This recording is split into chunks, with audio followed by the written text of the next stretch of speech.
Ku bantu obukadde 5.7 abafa mu nsi yonna buli mwaka, 63 ku buli 100 nga be bantu abawera ddala obukadde 36 be bafa olw'endwadde ezeeraga nga wayiseewo akaseera ng'okuggyako omuntu asoose kwekebeza. Endwadde zino mwe muli obulwadde bwa kkookolo, obwa ssukaali, obwakafuba n'endala nga kyokka bwe babuzuuliddwa nga bukyali, omulwadde asobola okujjanjabibwa n'awona. Mu kaweefube w'okujjanjaba endwadde zino, gavumenti esazeewo ekwataganya wamu n'ebitongole bw'obannakyewa okuli Aga Khan University Hospital nga bano beewaayo buli mwaka okuwa obujjanjabi n'okukebera endwadde zino mu bantu ng'era bakikola omulundi gumu mu mwaka ku bwereere. Okusinziira ku Dr. Sean Bolki, okunoonyereza kulaga nti ku bitundu 90 ku buli 100 ku balwadde abafa mu Uganda bafa ku lwa ndwadde zino ng'era omwaka oguwedde bajjanjaba abalwadde abawera ddala 85.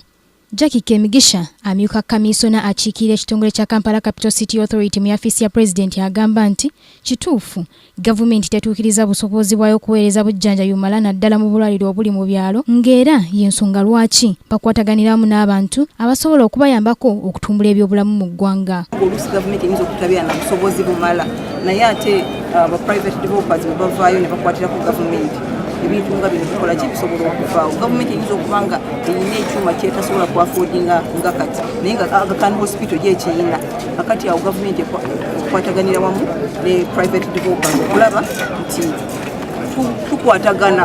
Abantu bangi bajjumbidde kaweefube obujjanjabi buno ng'era n'abamu balabiddwako nga basimbye ennyiriri mu musana pereketya era abamu batonnyonnyodde nti batambudde engendo kuba mu byalo gye bava amalwaliro tegabawa bujjanjabi buno.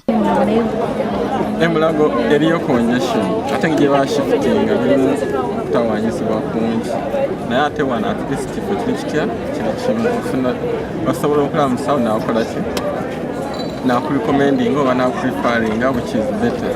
Amalwaliro gyegali naye nga bwe nagambye amalwaliro g'omukyalo oyinza okutafuna specialized treatment. Okusinziira ku kitongole ekivunaanyizibwa ku byobulamu mu nsi yonna kiyite World Health Organization, okwewala endwadde zino abantu balina okukendeeza oba okwewala okunywa sigala, okwewala okulya omunnyo omubisi n'okujjumbira okwekebeza endwadde zino basobole okujjanjabibwa mu budde. Joanita Mbabazi, Kingdom TV, amalindirire.